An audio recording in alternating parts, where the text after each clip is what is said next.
Great lives rarely end with a simple closing of the eyes, and history, it seems, demands a final, dramatic curtain. But for Sophocles, the most celebrated playwright of Athens' golden age, the end came with multiple competing scripts. In the winter of 405 BC, the man who had given Athens Oedipus Rex and Antigone would become a myth in and of himself. His passing became a cultural touchstone for an Athens on the verge of collapse, the last, perfect embodiment of a golden era that was about to be extinguished forever. The most famous legend claims that the 90-year-old master died from the strain of reciting a particularly long sentence from his own Antigone without pausing for breath. Another version has him dying from overwhelming joy after winning his final victory at the city Dionysia festival, a life fulfilled to its absolute peak. A third, more mundane but equally telling account from the writer Lucian, suggests he simply choked on a grape during the Anthesteria festival. This was a peaceful passing from simple pleasure, befitting a man whose life was seen as uniquely blessed. These tales become even more meaningful when placed alongside the equally bizarre ends attributed to his great rivals. Aeschylus, the master of grand, fate-driven tragedy, was supposedly eliminated when an eagle mistook his bald head for a rock and dropped a tortoise on it. Euripides, the controversial modernist who tore apart traditions, was said to have been literally torn apart by a pack of wild dogs. While this story was likely never intended to be taken literally, it does say a lot about how his critics felt about Euripides and his work.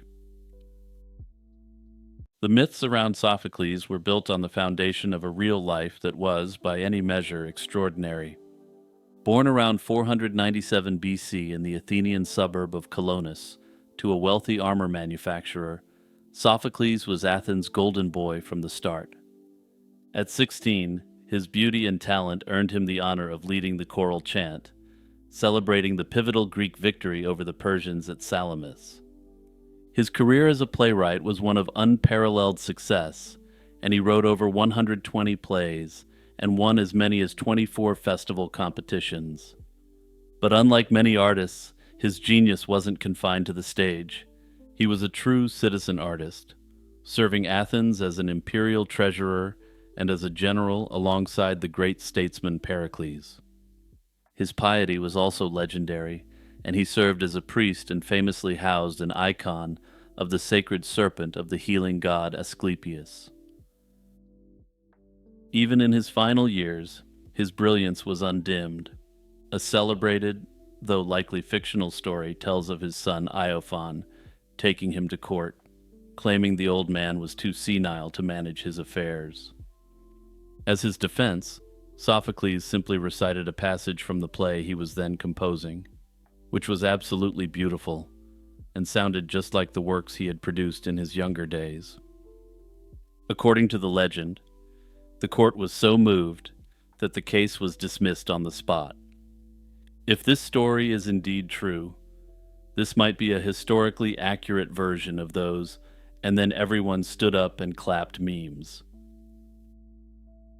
To understand why Athens needed these stories surrounding Sophocles, it's necessary to take a look at the reality for Athens at the time he perished. The conflict against Sparta had raged for nearly 3 decades, and Athens was on its knees. The city was exhausted, its treasury was empty, and its dominion was crumbling. That year, in a desperate move, the Athenians melted down golden statues to build a new fleet to rescue their blockaded navy. They won a stunning victory at the Battle of Arginusae, but a storm prevented the rescue of thousands of their own drowning sailors. The city's reaction wasn't grief, but a self-destructive fury. In a fit of hysteria, the Athenian assembly held a mass trial and eliminated 6 of the 8 victorious generals. Notably, these generals were some of the wealthiest and most powerful people in Athens, including the son of Pericles. And for reference, these generals had won a crushing victory, and their only fault, if you can call it that, was that a storm prevented the rescue of the Athenian sailors. In the same year that Athens created the myth of Sophocles' good death, it delivered a horrific bad death to its own military heroes. The cultural narrative of the playwright's blessed end served as a desperate psychological counterweight to this traumatic civic failure. It was a way for the city to remember its capacity for greatness, even as it was tearing itself apart. The final act of Sophocles' story cemented his legend. With Athens under Spartan siege, his family tomb outside the city walls was inaccessible. According to legend, the god of theater, Dionysus, appeared in a dream to the Spartan commander, Lysander, and ordered him to grant a truce so that Athens' greatest poet could be buried. Lysander wasn't about to disobey an order directly from an Olympian god, and the funeral was allowed to occur.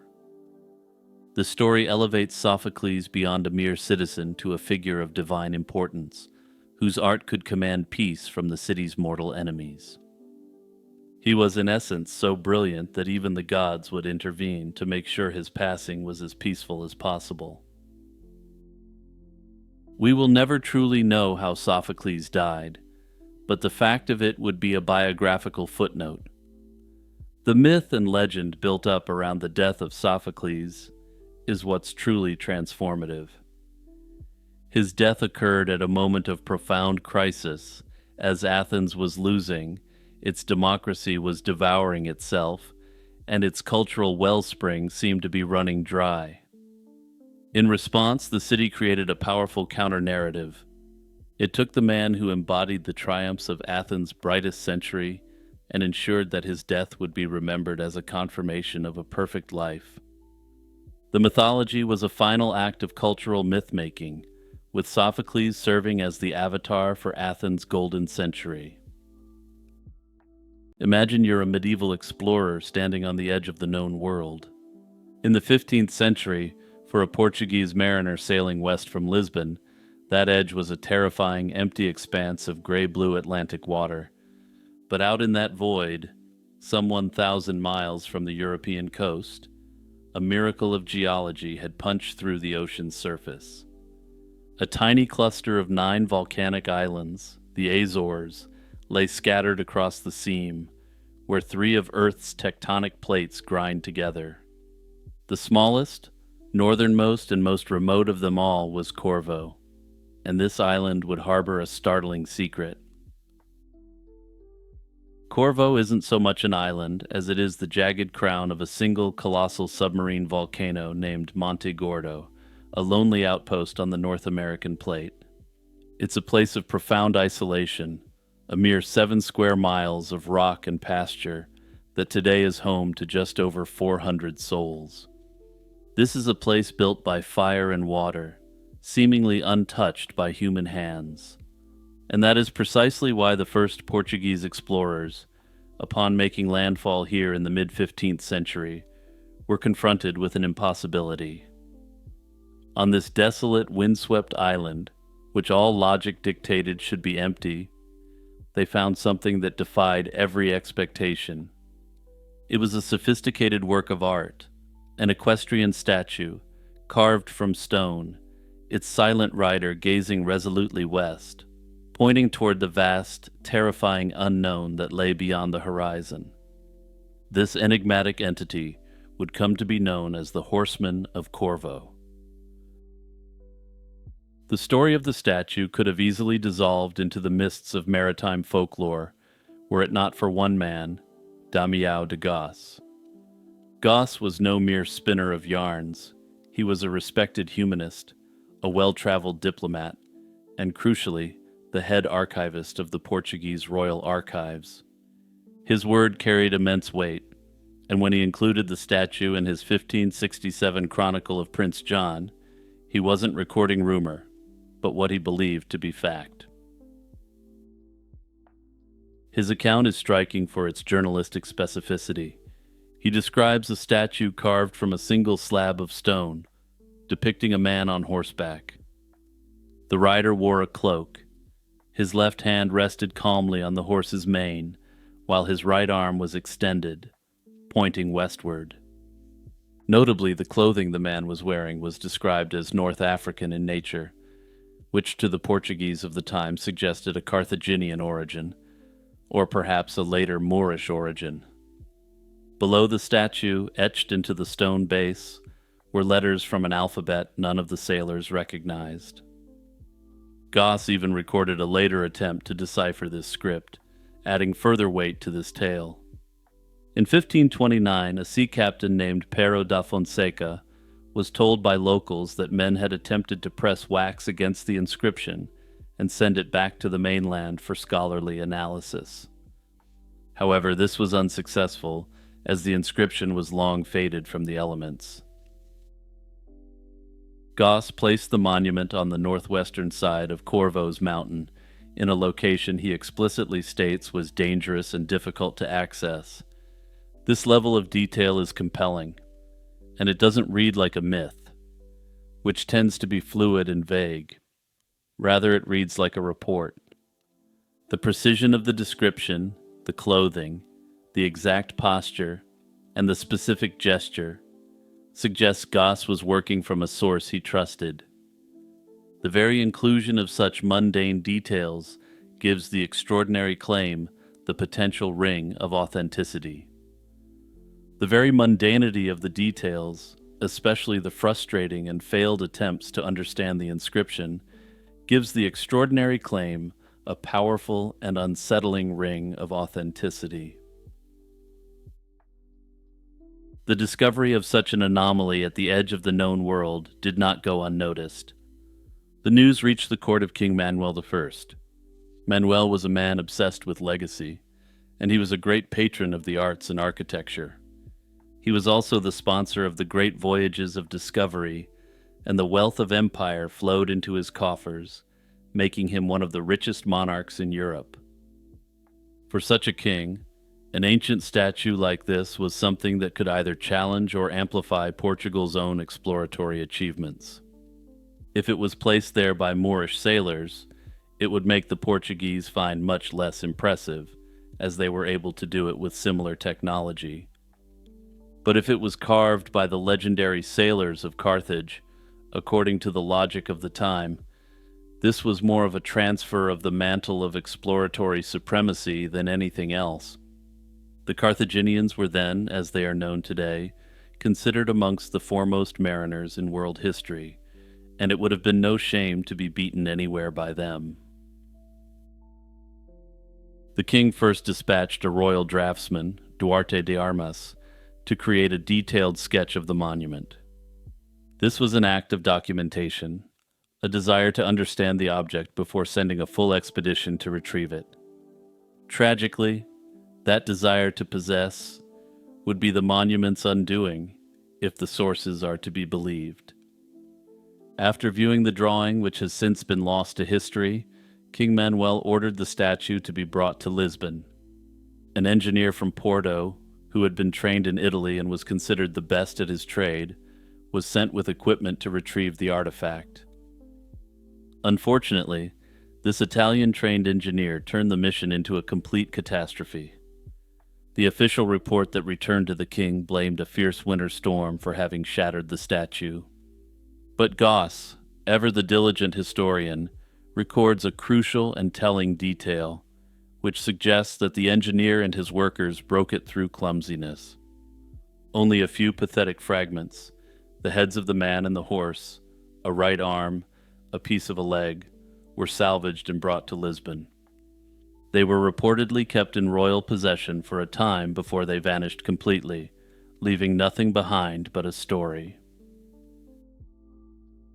In the centuries following the Horsemen of Corvo incident, Portugal's golden age would rapidly fade, and this maritime empire would hit some choppy waters. The story faded into history and had become a largely forgotten mystery. But in 1749, a new piece of the puzzle emerged, unearthed by a storm, and this would potentially support an ancient origin for this enigmatic statue. The tempest scoured the island's coast, uncovering the foundations of a ruined building, and within it, a black pottery vessel, and inside the pot was a hoard of coins. These coins eventually made their way to an academic who identified them as Carthaginian and Greek and dated them to approximately 200 BC. Suddenly, the statue legend had what it always lacked: potential physical evidence that corroborated the story. The coin find seemed to potentially place sailors from the Carthaginian Empire on that very island at a plausible time. This Carthaginian hypothesis gained academic traction as they were known to depict their gods as horsemen. Furthermore, equestrian statues of the type described by Goss were popular in the Hellenistic period, which perfectly matched the date of the coins. The theory was exciting. The statue was a religious monument, or a territorial marker, left by ancient mariners who had pushed far out into the Atlantic centuries before Columbus. Unfortunately, however, these coins, like seemingly everything in this mysterious historical story, have been lost to time as well. Further, later modern discoveries would suggest that Vikings may have ventured to the island around the 9th century. It remains a distinct possibility that these Norsemen could have dumped off their glistening booty on the island, which was then lost to time. Of course, for every romantic theory, there's a skeptical counterargument. The most straightforward is that the statue never existed as a man-made object at all. Corvo is a volcanic island, littered with dramatic basalt formations. Skeptics argue that the so-called statue was likely a natural rock formation that, when viewed from a distance at sea, had the superficial appearance of a horse and rider. To a 15th century sailor, steeped in a world of myth and marvels, it's easy to imagine how such a geological curiosity could be interpreted as a deliberate sculpture. From there, as the island, which was previously completely uninhabited, was settled, the locals may have simply accepted this initial finding. Notably, some scholars have pointed to maps at the time which included figures with outstretched arms around the approximate location of the Azores. These were included not as legitimate markers, but as a "here be dragons" point on the map. It's been speculated that the initial report of seeing this figure was the mariners' way of saying they had reached the spot on the map with the outstretched arm. The theory suggests that this abstract symbol on a map may have been misinterpreted over the years, until chroniclers believed it represented a real, physical statue on an island. In this view, the legend was born not on the rocky cliffs of Corvo, but on the vellum of a cartographer's workshop, and over time, a rock structure was associated with the statue. For most of modern history, the debate remained at this impasse, and this is where we are right now. On one side was the highly credible, detailed account from a respected chronicler, which some scholars insist cannot be simply dismissed as a fairy tale. On the other was the complete and utter lack of any direct archaeological proof. Without the statue, the inscription, or even the drawing or the coins, most mainstream historians filed the story under unproven legend. Hey everyone, it's Jimmy, just taking a second to remind you to hit the notification bell and turn on all notifications for my channel. Simply hitting subscribe doesn't guarantee you'll get any sort of notification for any video I post. Also, don't forget that you can support my channel for as little as $1 a month through the YouTube membership or the Patreon. A lone warrior, silhouetted against a full moon, his hand resting on the hilt of a long, curved sword. With a motion too fast for the eye to follow, the blade is free, a sliver of light that sings through the air. This is the samurai, and the katana is his soul. It's an image we know intimately, burned into our collective imagination by a century of media. We know this image from the Stoic heroes in Akira Kurosawa's masterpieces, all the way down to more popular forms of entertainment from both the East and the West. In these stories, the katana is more than a weapon. It's an artifact of impossible power, a blade so perfectly forged it can slice through steel, stone, or anything else that stands in its wielder's path. It represents the pinnacle of martial skill, a symbol of honor, discipline, and the warrior's very essence. But this powerful image, as compelling as it is largely a myth. For the majority of the samurai's history, their identity was not defined by the sword. On the chaotic battlefields of feudal Japan, a samurai who drew his katana was often in a desperate situation. It meant his primary weapon was gone, his bow was broken, his spear was lost, or the enemy was simply too close. The sword was a sidearm, a backup, a weapon of last resort. To truly understand the samurai, we have to look past the gleam of the famous blade and uncover the real arsenal that defined these legendary warriors. We must journey through history to see how combat evolved, what weapons truly dominated the field, and how the katana was transformed into the mythical soul of the samurai. For the first several centuries of their existence, from the Heian period through the Kamakura period, roughly the 10th to the 14th centuries, the sword was an afterthought. The defining creed of the samurai was not the way of the sword, but Kyuba no Michi, or the way of the horse and bow. The earliest samurai weren't swordsmen, but an elite class of mounted archers. These weren't simply highly mobile archers who sought better locations on horseback, but fired on foot. They practiced the art of mounted archery, the ability to fire accurately from a moving horse. As any fan of the history of steppe peoples such as the Mongols or the Kazakhs knows, this combination was unparalleled in pre-modern combat. These early samurai emerged from a need by the imperial court for a professional, mobile military force capable of acting as a rapid response police force. They were tasked with putting down rebellions and hunting bandits across the provinces. For these tasks, the sword was of secondary importance, and a specialized longbow, along with the horse, reigned supreme over all else, and it wasn't even close. The primary weapon of this era was the yumi, a uniquely Japanese longbow. Often measuring over 2 meters in length, it was a marvel of engineering. Its most distinct feature was its asymmetry, and the grip was located about 2/3 of the way down the length of this specialized weapon. This ingenious design allowed a warrior on horseback to wield the massive weapon with deadly effect. The shorter lower limb could be maneuvered easily over the horse's neck and withers, while the long upper limb provided immense power. A samurai's training was dedicated to mastering this weapon, learning to string, draw, and fire with precision from a galloping horse. The historical record is unequivocal about the bow's dominance.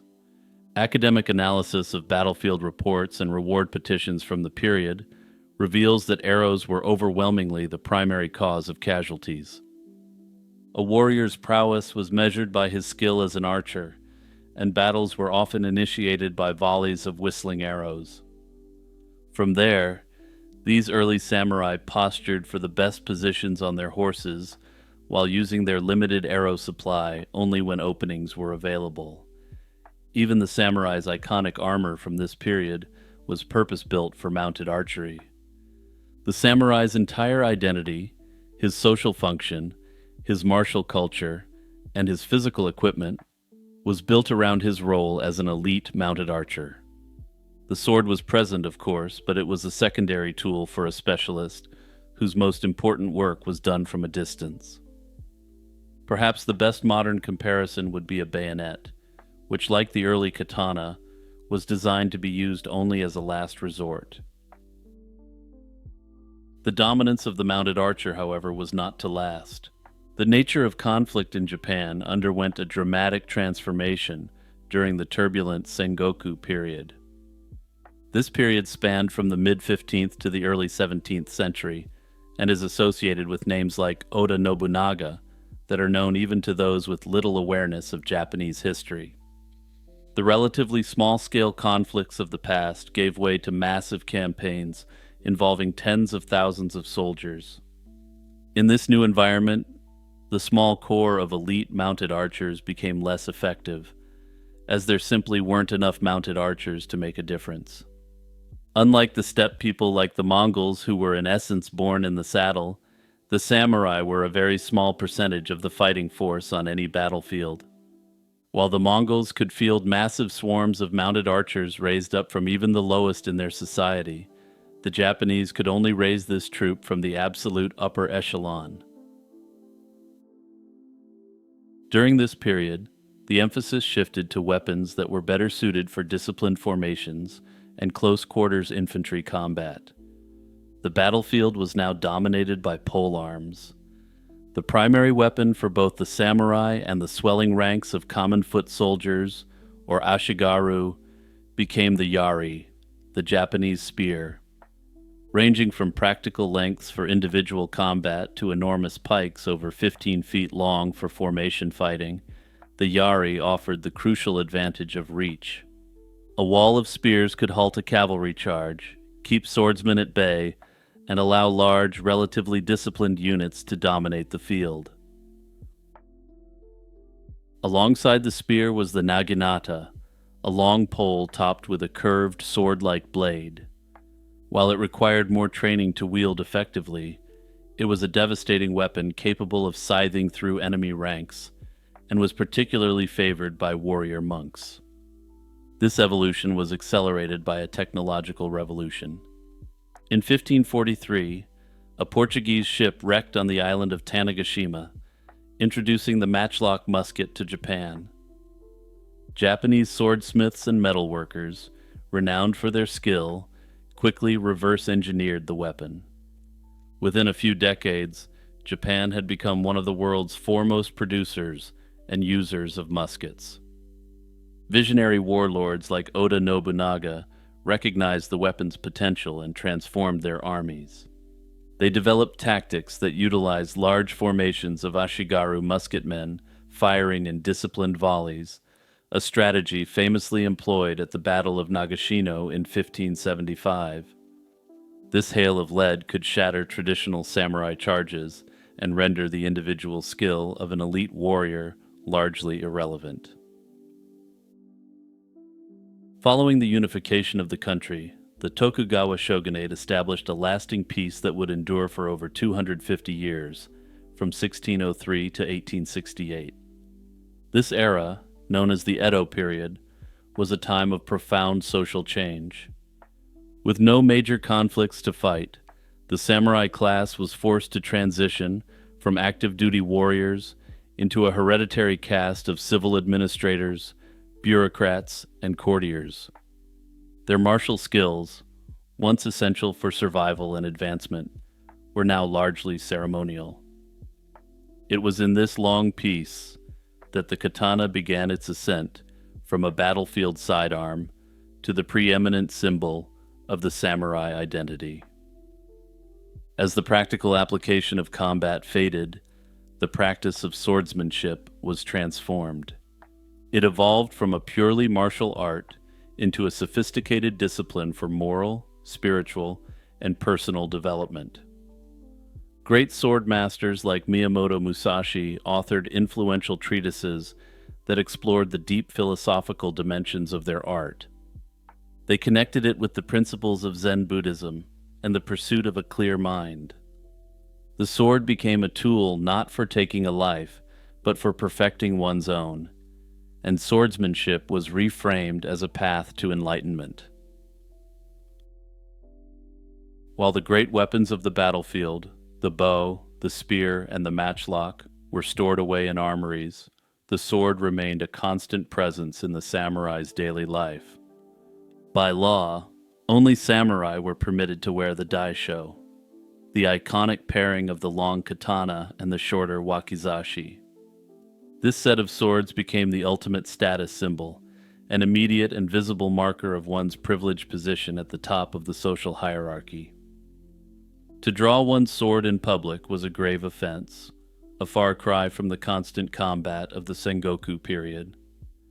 It was during this era of peace, when the sword was carried but rarely used, that the idea of the katana as the soul of the samurai was truly born and codified. This reveals a central paradox of this weapon. The katana's symbolic power grew in inverse proportion to its actual utility. It became the most important weapon in the samurai's mind, precisely because it was the least important on the battlefield. The bow and spear, being purely utilitarian instruments which weren't carried around daily, lost their relevance and faded into the background in an era of seemingly everlasting peace. The sword, however, as both a personal sidearm and a legally mandated emblem of class, was perfectly positioned to absorb the entirety of the samurai's martial ethos. Further, when samurai in this period did involve themselves in actual combat, it was generally through formalized duels, or through brief actions to restore peace in the town or countryside. These were both instances where the katana would have found usage, since samurai weren't simply walking around carrying arquebuses, for instance. It became the focal point of their identity, not because it was the greatest weapon, but because it was the only weapon that remained central to their pacified lives. The final transformation of the katana from a status symbol into a global icon occurred as the samurai class itself faced its demise. The Meiji Restoration of 1868 ushered in an era of rapid modernization and westernization. The new government, determined to create a modern nation-state, systematically dismantled the old feudal structure. The samurai class, seen as an anachronism, was formally abolished, though many leading figures still came from this class. The final symbolic blow came in 1876 with the Sword Abolishment Edict, which banned the public wearing of swords. This act officially ended the age of the samurai, stripping them of their most cherished and visible privilege. Yet, as the real samurai faded into history, the myth was just beginning to take shape. In yet another paradoxical turn, the modernizing Japanese state repurposed the now obsolete sword as a powerful nationalist symbol. To foster a unique martial identity and distinguish Japan from the Western powers it was emulating, they promoted a romanticized version of Bushido and the katana.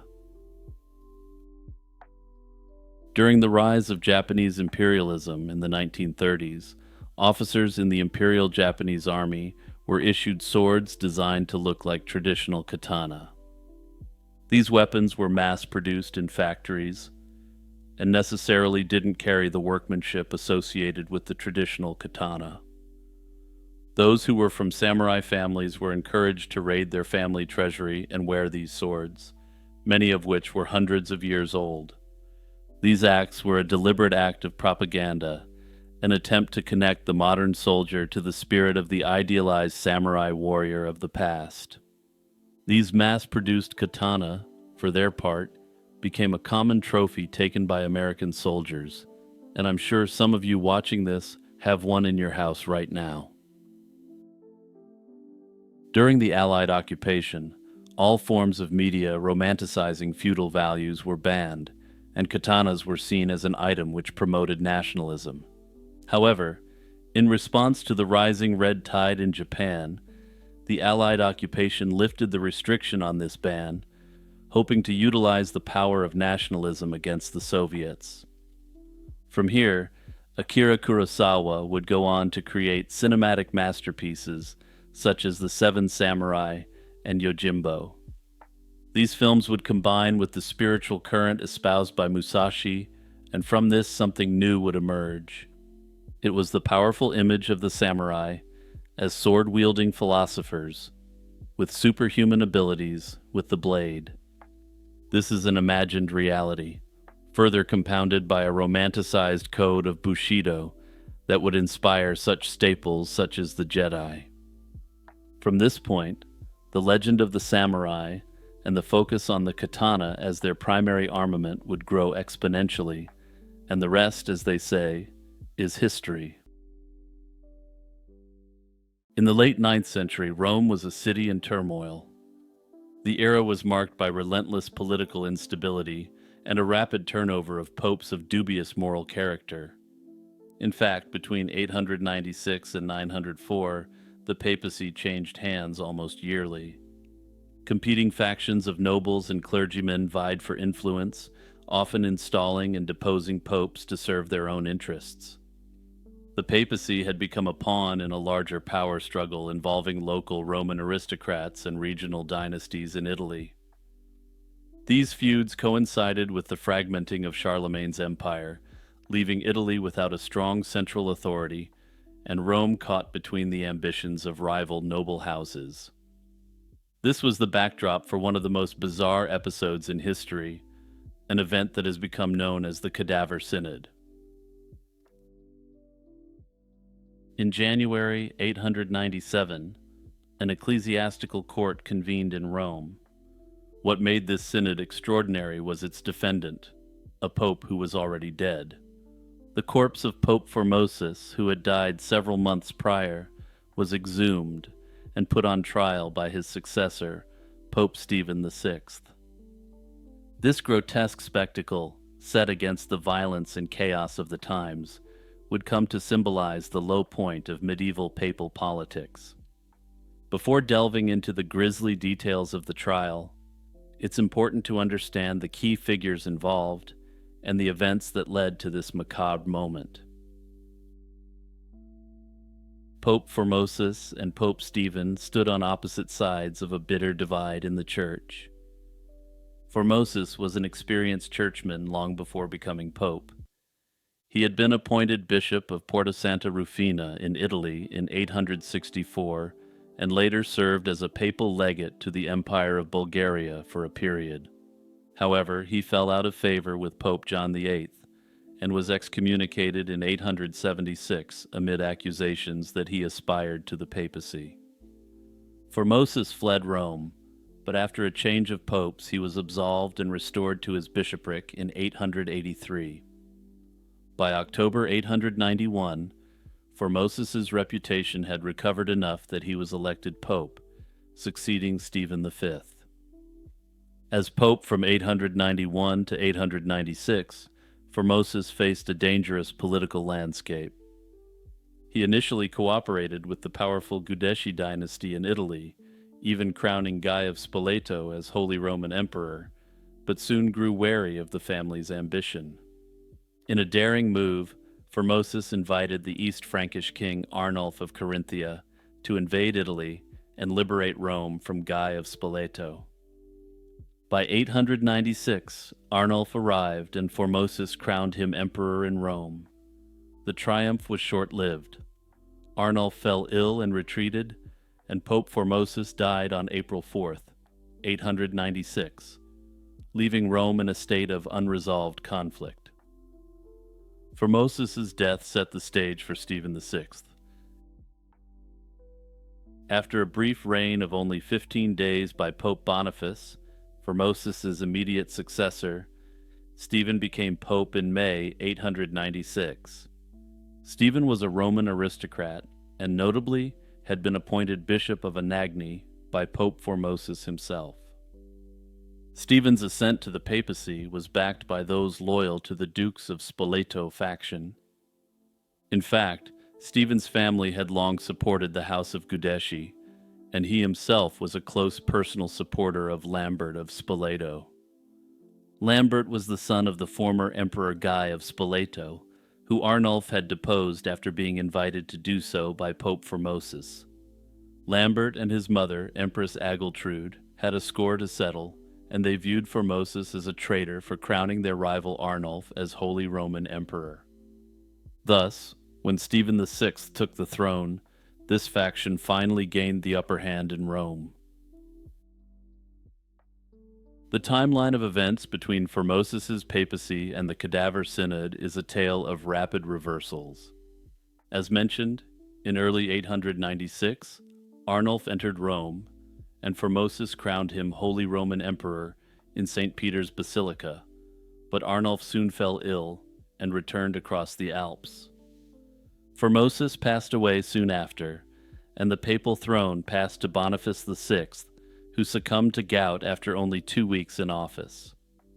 Thus, within the span of a few months in 896, Rome saw an emperor crowned, an emperor incapacitated, a pope die, another pope come and go, and finally Pope Stephen VI assume power. By late 896, Lambert of Spoleto and his mother Agiltrude entered Rome, reasserting their influence. The city was seething with factional hatred, and the supporters of the deceased Pope Formosus were now at the mercy of the Giudeschi faction. It was in this charged atmosphere that Pope Stephen VI decided to take the extraordinary step of putting his dead predecessor on trial. Stephen VI convened a synod in January 897 to literally unearth the past. Historical sources suggest that Lambert and Agiltrude's presence in Rome was a catalyst. According to one account, Empress Agiltrude was determined to wreak vengeance on Formosus even after death. Pope Stephen had now set the stage for a trial unlike anything before or since in papal history.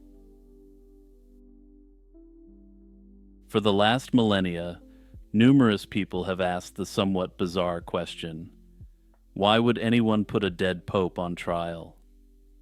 The motivations behind the Cadaver Synod were a mix of political revenge, legal pretext, and personal advantage.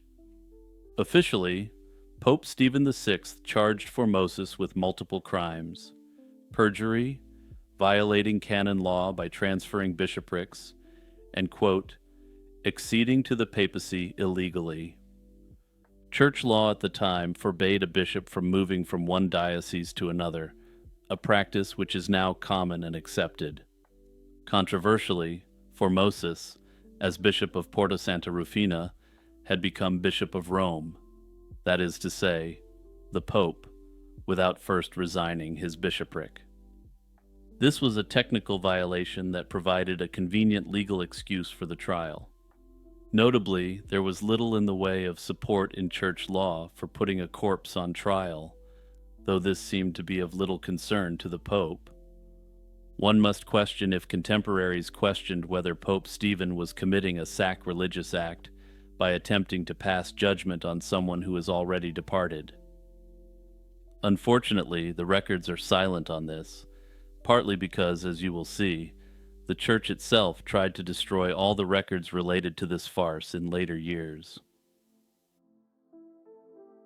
Stephen VI and his allies alleged that because Formosus had abandoned his first bishopric, his election as pope was null, and all his decrees were invalid. Beneath these canonical charges, however, lay a far more bitter political vendetta. The Giudeschi faction, led by Lambert and Agiltrude, seethed with hatred for Formosus. By disgracing Formosus even in death, Lambert's supporters hoped to nullify Formosus's acts, including Arnulf's coronation, and reassert Lambert's legitimacy as rightful emperor. In essence, the Cadaver Synod was intended to be so completely and utterly humiliating that all acts of Formosus were viewed as invalid. Personal motivations between the two popes likely played a significant role as well. Pope Stephen VI himself had something to gain from Formosus's disgrace. Recall that Formosus had made Stephen the Bishop of Anagni. If Formosus's papacy were declared void, then Stephen could claim that his own appointment as bishop and subsequent transfer to the papacy was illegitimate through no fault of his own. In other words, Stephen put Formosus on trial to purge any taint of irregularity from his own record. It was a cynical but shrewd rationale. By condemning the hand that had fed him, Stephen absolved himself. Religious or moral considerations weren't front and center in this medieval legal drama. Nearly everyone recognized the trial as driven by earthly politics rather than divine justice. Yet Stephen VI cloaked his actions in the language of church law and righteousness. He portrayed Formosus as a perjurer and usurper of the papal see. He was a man whose very corpse had to be punished to right the wrongs he had committed against the Church. In January 897, under the vaulted ceilings of the Lateran Basilica, the corpse of Pope Formosus was brought before an ecclesiastical tribunal. Monks reportedly exhumed Formosus's body from its tomb and the roughly 9-month-old cadaver was dressed in papal vestments and regalia. One can only imagine the scene.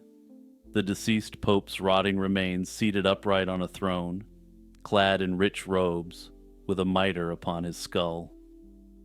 The stench of decay must have hung heavy in the air as Pope Stephen VI opened the proceedings.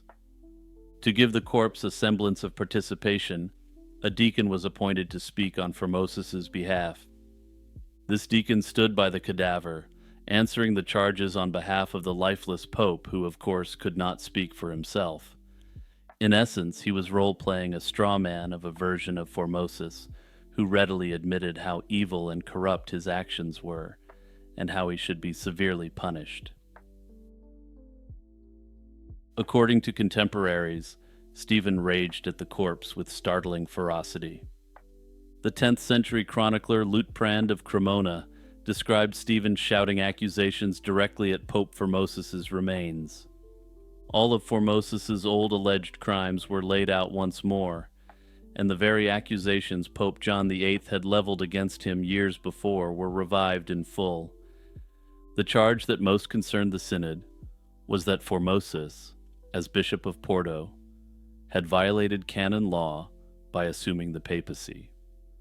This, in Stephen's view, made every act of Formosus as pope illegitimate. Unsurprisingly, the Cadaver Synod pronounced Pope Formosus guilty on all counts. What followed was a sentence as shocking as the trial itself. In a ritual degradation, Stephen VI ordered the corpse stripped of its papal garments in front of the assembly. He then personally hacked off the 3 skeletal fingers Formosus had used for giving blessings and consecrations, a final symbolic defilement of the dead pope's holy authority. The synod declared all of Formosus's decrees and ordinations null and void, effectively erasing his pontificate from history. As if that weren't enough, Pope Stephen then condemned the corpse of Pope Formosus to be disposed of unceremoniously. Some sources say the body was initially buried in a pauper's graveyard for foreigners in another act of ritual humiliation. But Stephen continued to stew over the dead pope, and needed to humiliate the man even further. A few days later, he had Formosus's corpse dug up yet again, dragged through the streets of Rome, and tossed into the Tiber River like trash. The image of priests hauling a dead pope to the river and heaving it into the water is just one more gruesome chapter in this trial, but it wouldn't be the final one. The macabre spectacle of the Cadaver Synod didn't sit well with the people of Rome. Indeed, the trial's immediate aftermath was as dramatic as the event itself. The Roman public was scandalized at the sight of a former pope's corpse abused and discarded. Many citizens of Rome actively disliked or even hated Formosus for calling Arnulf into their city, but the condemnation for the Cadaver Synod came from all sides. Rumors began to spread that the river had rejected Formosus's body, and according to one tale, the corpse washed up downstream and was miraculously found intact by a monk. Whispers of miracles performed by Formosus's remains circulated among the faithful.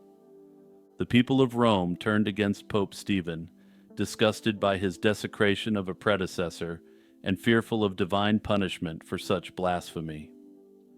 What was coming next is yet another stain left on the history of the papacy by the disturbing actions of this deranged pope. Within a few months of the trial, in the summer of 897, anger boiled over into open revolt. An insurrection in Rome deposed Stephen, and the once powerful pope was stripped of his papal insignia and thrown into prison. The exact details of what happened next are murky, but by July or August 897, Pope Stephen was strangled to death in his cell. The orchestrator of the Cadaver Synod was now gone, eliminated by the very instability that had put him in power. Incredibly, this was not the final twist of the saga. The Church quickly moved to correct what many saw as a travesty of justice. Stephen's immediate successor as Pope was Pope Theodore II, who reigned only 20 days in December 897. In that short time, Theodore II convened a council that annulled the Cadaver Synod's verdict. He rehabilitated Pope Formosus, declaring all of Formosus's acts and ordinations valid once more. According to records, Theodore also recovered Formosus's body from the monk who rescued it and reburied it with honor in St. Peter's Basilica, dressed again in pontifical vestments. This was a direct repudiation of Stephen's deeds and an attempt to restore dignity to the papacy. The next year, Pope John IX reaffirmed this course. John IX held synods in Rome and Ravenna in 898 that confirmed the nullification of the Cadaver Synod. These councils went further, and they ordered most official records of the Cadaver Synod destroyed. Stephen's extreme actions were formally condemned, and it was decreed at that time that no future trial should ever be held against a corpse. The Church desperately wanted to ensure that such an embarrassment wouldn't happen again. The nightmare seemed to have been put to rest, and Formosus's legacy was rehabilitated, at least for the time being. However, the story still wasn't over. The factional conflict that had triggered the Cadaver Synod continued to smolder. In 904, Pope Sergius III, a one-time ally of Stephen VI and reportedly a participant in the Cadaver Synod as a bishop, seized the papal throne. Sergius proved to be as vindictive as his predecessors. He convened yet another synod which reversed the reversals, reaffirming the validity of the Cadaver Synod's condemnation of Formosus. This was essentially a revival of Stephen VI's policy, 12 years after Formosus's corpse had been thrown in the Tiber. The seesaw battle over Formosus's memory thus dragged on into the new century, illustrating how deeply the feud had scarred the Church. Sergius's papacy ushered in another infamous chapter of papal history, but that lies beyond our focus, and may be the subject for a future video. Trust me, it's wild. Let's come back to Pope Stephen one more time, since there's still a very important open question debated by historians. Most historians agree that Pope Stephen was slain because of his grotesque treatment of Formosus. However, the question of who actually ordered him eliminated remains very much open for interpretation, and there are essentially two major candidates. Most sources speculate that he was slain by the Formosan sympathizers who tossed him in jail to begin with. However, there's an alternative explanation that has gained some traction and hints at something larger. As you'll recall, Lambert and Agiltrude from the House of Giudecci had pressured Stephen to attack Formosus for his acts against Emperor Guy. They may have found him politically useless after the scandal and allowed or encouraged the mob to finish him off. Stephen, under this theory, was potentially a loose end who could implicate them in the Cadaver Synod. In essence, Stephen was used as a tool of humiliation against a political rival, but then immediately eliminated upon outliving his usefulness. If this theory is accepted, Stephen, who thought he was in control and at the height of his power at the Cadaver Synod, was just a pawn in a game where he thought he was king. Direct proof for this is lacking, but Lambert's troops controlled Rome at the time, and presumably had the ability to, at the very least, guard the Pope. Hey everyone, it's Jimmy here, just reminding you to check out my other channels for unsolved mysteries and true crime content. Also be sure to take a moment to like, subscribe, and share this video with the history fans in your life. The question of when the ancient Greeks started worshipping the 12 Olympians seems simple, but the answer is a fascinating, multi-layered story that unfolds over 1,000 years. It reveals that while the gods themselves are ancient, their famous Club of 12 is a surprisingly late invention. The historical consensus, pieced together from archaeology, linguistics, and literature, presents us with two distinct timelines. The first tracks the worship of individual gods who would later be called Olympians, and it takes us deep into the Bronze Age. The second, much shorter timeline marks the moment these deities were first venerated together as a specific, canonical group of 12. Our journey begins around 1400 BC with the Mycenaeans, the first Greek-speaking civilization. For decades, our knowledge of them was limited to their mighty citadels and Homer's epic tales. But the decipherment of their script, Linear B, in the 1950s was a revelation. On these tablets, among inventories of chariots and personnel, were the names of gods receiving offerings. These tablets contain precursor gods to Zeus, Hera, Athena, Hermes, Ares, and Dionysus, the latter of whom was once thought to be a late import to Greece. This is proof that worship of these individual deities was a serious, state-sponsored enterprise centuries before they were ever imagined residing together on Mount Olympus. What's more, this early pantheon wasn't a mirror image of its later classical form. The divine hierarchy was different. At one location, Zeus wasn't the chief god, but Poseidon. And he wasn't just the lord of the sea, he was a far more primal entity. Poseidon was known as the Earthshaker, and it's believed that ancient Greeks also thought he was responsible for earthquakes. This tells us that the relationships between the gods were fluid, their prominence varying by time and place. Zeus's undisputed reign wasn't a given. It was a position he would have to win in the religious imagination of the Greeks over the following centuries. This religious system was itself a hybrid, born from the encounter between the incoming Indo-European Greeks and the pre-existing Minoan civilization on Crete. When the Mycenaean palaces collapsed around 1100 BC, this centralized bureaucratic world vanished, plunging Greece into a dark age. The art of writing was lost, but the gods were not. Their cult survived, albeit in a more localized and fragmented form. This period of transformation was crucial, for it was out of this cultural reset that the foundations for a unified or Pan-Hellenic Greek identity were laid. Two forces were instrumental in this process. The first was literary. Around the 8th century BC, the poets Homer and Hesiod emerged. They didn't invent the gods, but they organized them. Hesiod's Theogony provided a definitive family tree, narrating the gods' origins and their war against the Titans. This gave the ultimate triumph that established Zeus as the undisputed king of the gods. Homer's Iliad and Odyssey gave the gods the distinct, flawed, and all too human personalities we recognize today.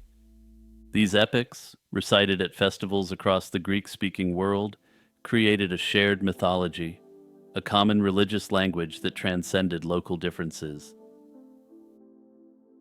The second force was the rise of great Pan-Hellenic sanctuaries. At Olympia, a site with religious activity stretching back into the Bronze Age, the Olympic Games were established in 776 BC to honor Zeus, making it the center of his worship. At Delphi, a sanctuary was dedicated to Apollo around 800 BC, and this site became home to the most powerful oracle in the ancient world. These sites became centers of a common faith, physical places where the myths codified by the poets were monumentalized in stone and celebrated by all Greeks. The myths gave meaning to the sanctuaries, and the sanctuaries lent authority to the myths. Yet, even with this growing Panhellenism, there was still no formal concept of the 12. That final step came relatively late. The first concrete evidence for a cult of the 12 appears in Athens around 522 BC. This was with the establishment of the Altar of the 12 Gods in the city's central agora. This act, likely a political move by the ruling class, created a civic and religious focal point for the developing city-state. The number 12 itself was deeply symbolic. echoing cosmic order, the months of the year, the signs of the zodiac, and suggesting a complete and balanced pantheon. But this group was never perfectly rigid, and the list of members could vary, with Hestia, the goddess of the hearth, often being swapped out for the more dynamic Dionysus. For reasons that should resonate with modern audiences, Dionysus was a fan favorite amongst the gods even back then. The answer to when the Greeks started to worship the 12 is a tale of two beginnings. They began worshiping the individual gods we call Olympians in the Bronze Age, with clear evidence by 1400 BC. But they only began worshiping them as a formal collective group known as the 12 nearly 1,000 years later, in the late 6th century BC. Still, this is simply as far as the evidence takes us at present, and it's possible that in the future we will find further evidence to indicate the worship of the 12 Olympians is even older. It's the most famous statue on the planet, a creature of myth and stone that has stared out at the rising sun for millennia. But the Great Sphinx of Giza wasn't built in the way we usually imagine. It wasn't constructed block by block like the colossal pyramids it guards. Instead, it was revealed. It's a piece of the Giza Plateau itself, a single massive outcrop of limestone that ancient hands carved into a living form. This geological fact is the key to its entire story, a story that has become one of archaeology's most heated debates. For millennia, people from the ancient Egyptians themselves to modern scholars have asked who exactly gave this hunk of limestone its form and shape. The mainstream historical consensus, backed by a mountain of archaeological evidence, points to one man, the 4th dynasty pharaoh Khafre, who ruled around 2500 BC. In this view, the Sphinx was the final magnificent flourish of the Giza necropolis, a guardian for his pyramid complex. The argument for Khafre is built not on a single inscription, but on a web of interlocking physical evidence. It insists that the Sphinx cannot be understood as a standalone monument, but only as an integral, final piece of a grand architectural vision. The Giza Plateau wasn't developed haphazardly, but rather, it was a carefully planned sacred landscape. Under this theory, the Sphinx is deliberately positioned within Khafre's portion of it, a guardian aligned with his pyramid and temples. The most powerful evidence lies in the construction sequence, the literal order in which things were built. The Sphinx sits in a quarry. The southern wall of this quarry cuts directly through the foundation of the stone causeway that connects Khafre's pyramid to his valley temple. It proves that the causeway had to have been built before the quarry around the Sphinx was fully excavated. This simple, unchangeable fact places the Sphinx's creation squarely within the timeline of Khafre's reign. Furthermore, the two temples directly in front of the Sphinx Temple and Khafre's Valley Temple, are architecturally and geologically bound to it. They sit on the same prepared terrace and share an almost identical design for their inner courts, a style unique to Khafre's era and distinct from that of his father, Khufu. The link becomes unbreakable thanks to the work of archaeologist Mark Lehner. Through a process of geological analysis, his team demonstrated that the limestone blocks used to build the core of the Sphinx Temple were quarried directly from where the Sphinx sits. By mapping the unique fossil content and layers, or strata, of the bedrock, they showed that the layers in the temple blocks perfectly match the layers in the walls of the Sphinx enclosure. This provides a direct physical chain of custody. The act of carving the Sphinx out of the bedrock simultaneously produced the building materials for its temple. This leads to another crucial point. Both the Sphinx and its temple were never fully finished. The temple walls lack their final granite casing, and quarrying in the enclosure appears to have been abandoned abruptly. This strongly suggests the Sphinx complex was the very last element in Khafre's massive building program, likely interrupted by his death after a reign of about 25 years. This detail elegantly solves one of the biggest supposed mysteries, the lack of Old Kingdom texts claiming Khafra as the builder. In essence, if a building wasn't formally completed, it would never be dedicated, and if it wasn't dedicated, there's a vastly reduced chance we'd know who commissioned it. The mainstream consensus holds that the face on the Sphinx is an idealized portrait of Khafra himself. This is supported by the statue's context and by the discovery of a magnificent life-size statue of Khafra in his nearby valley temple.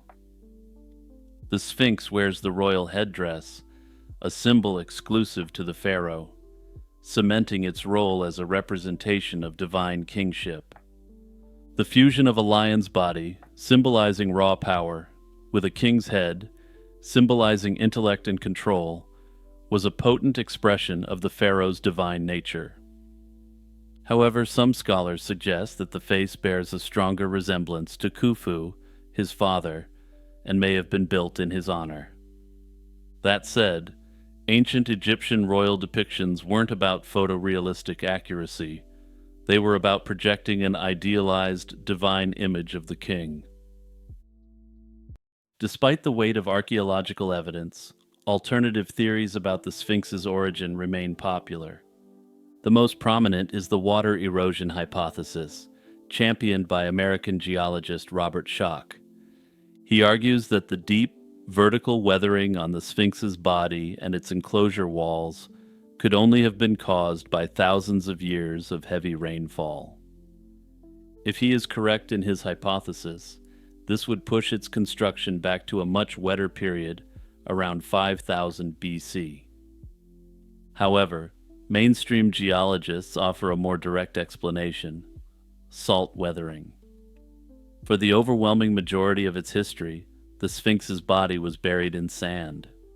Moisture from rain and groundwater absorbed up into the porous limestone, dissolving natural salts within the rock. As the stone dried, these salts recrystallized and expanded, causing the surface to flake off in a pattern that perfectly mimics water erosion.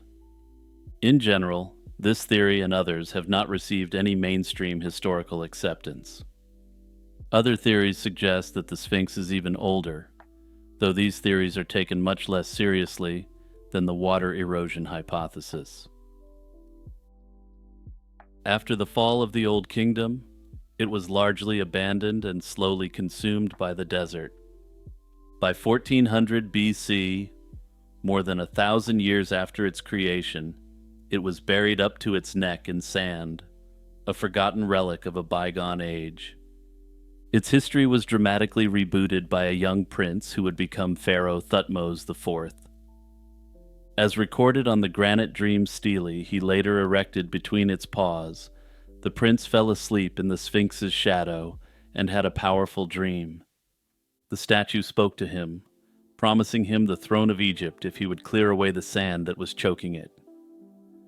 Thutmose fulfilled his vow, excavating the monument and building a temple around it. In doing so, he gave the Sphinx a second life. It was transformed from a piece of funerary architecture into a major deity in its own right, an object of pilgrimage and worship for centuries to come. The Sphinx we know today, the wise speaking god of the desert, is almost entirely a product of this new kingdom reinvention. Hey everyone, it's Jimmy, just taking a second to remind you to hit the notification bell and turn on all notifications for my channel. Also, don't forget that you can support my work for as little as $1 a month through the YouTube membership or a bit more through Patreon. In the year 166 AD, a group of men claiming to be envoys from a distant Western king arrived at the court of Emperor Huan of China's Han Dynasty. They had traveled by sea, landing in the southern province of Renan, modern-day Vietnam, before being escorted to the capital, Luoyang. Their king, they said, was named Andun, a name Chinese historians recognized as a plausible transliteration of Antoninus. This almost certainly referred to Marcus Aurelius Antoninus, the philosopher emperor of Rome.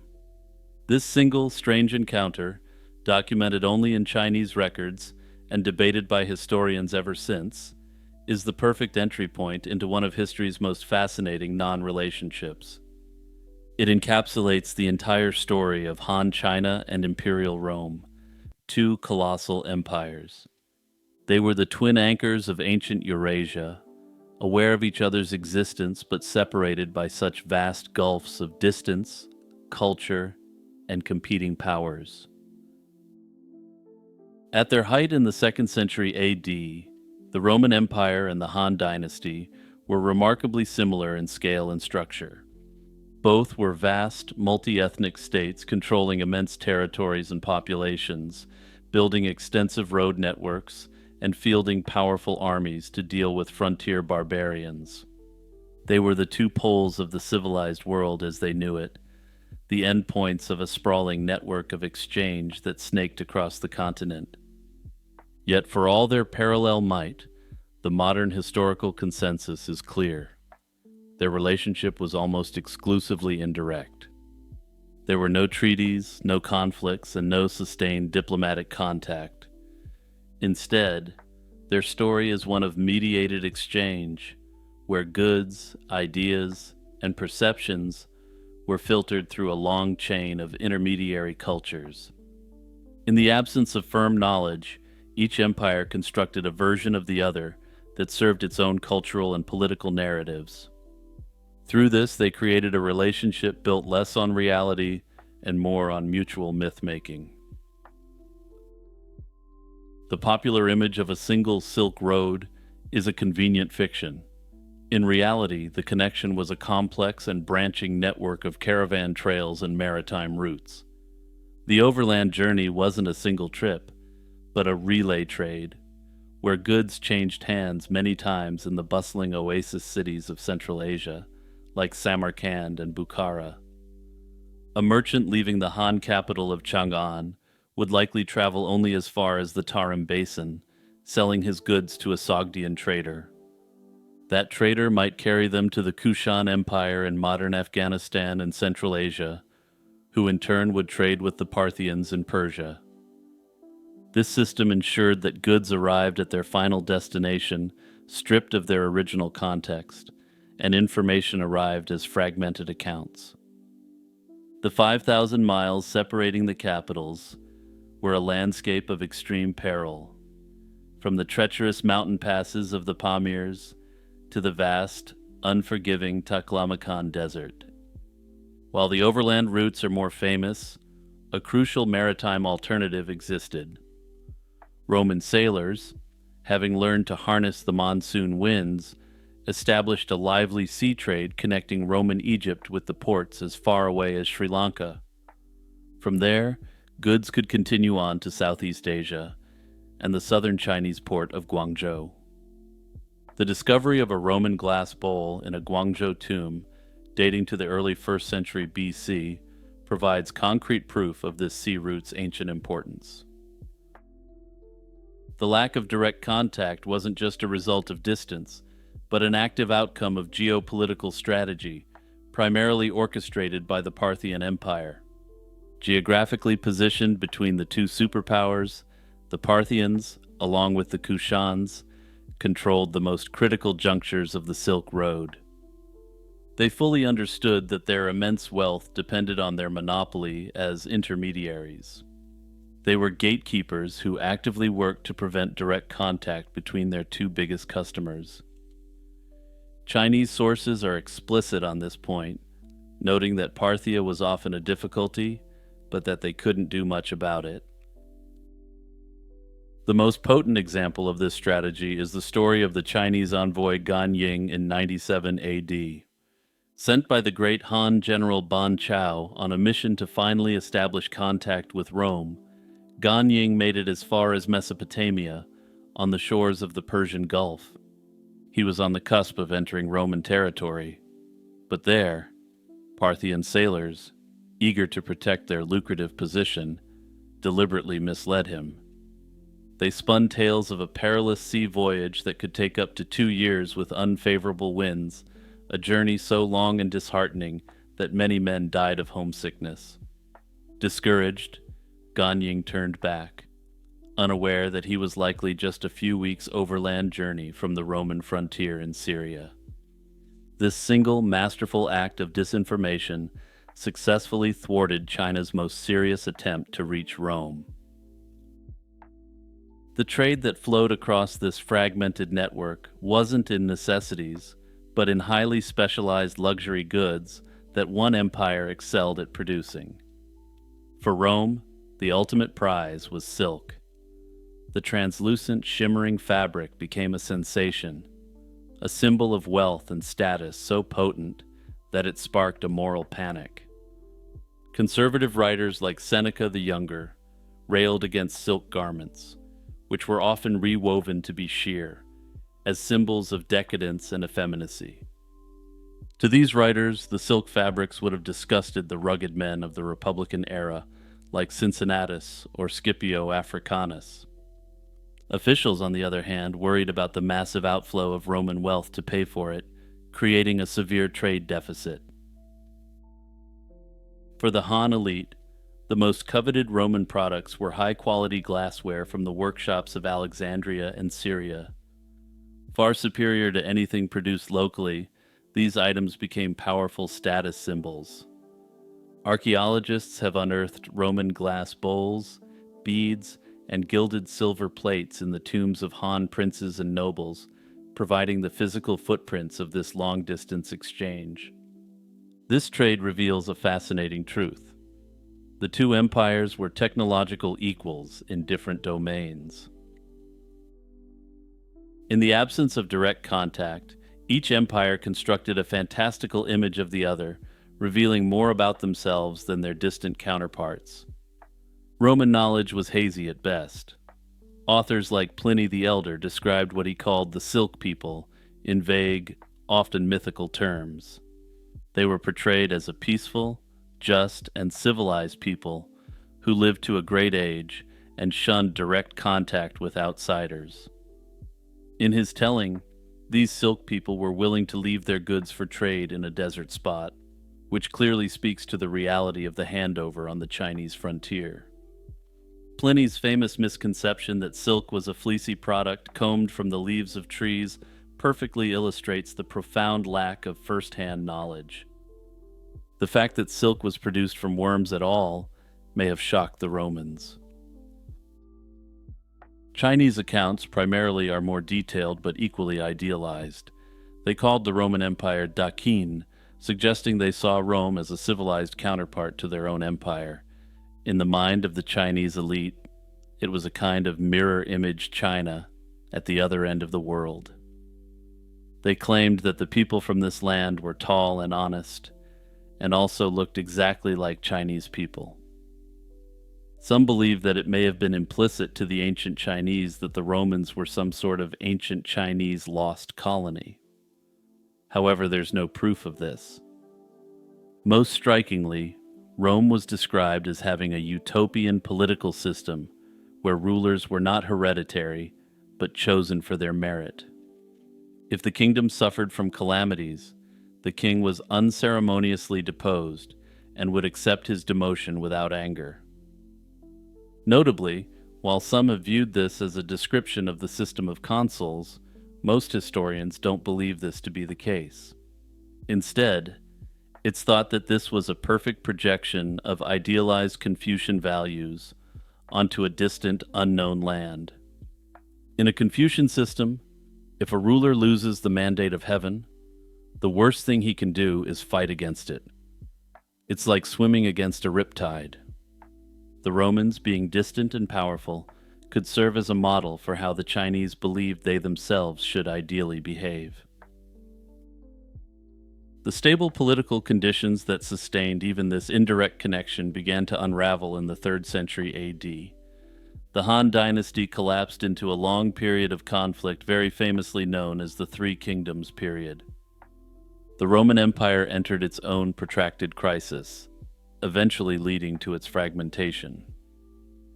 The collapse of these two imperial anchors made the long-distance trade routes far more dangerous and less profitable. While trade never ceased entirely, the grand scale of exchange seen at the height of the two empires diminished significantly. The thread connecting the two ends of Eurasia had frayed, and a meaningful attempt to restart relations wouldn't start again until the 7th century. However, by that time, the Roman Empire only persisted in the east, and China was under the rule of the powerful Tang dynasty.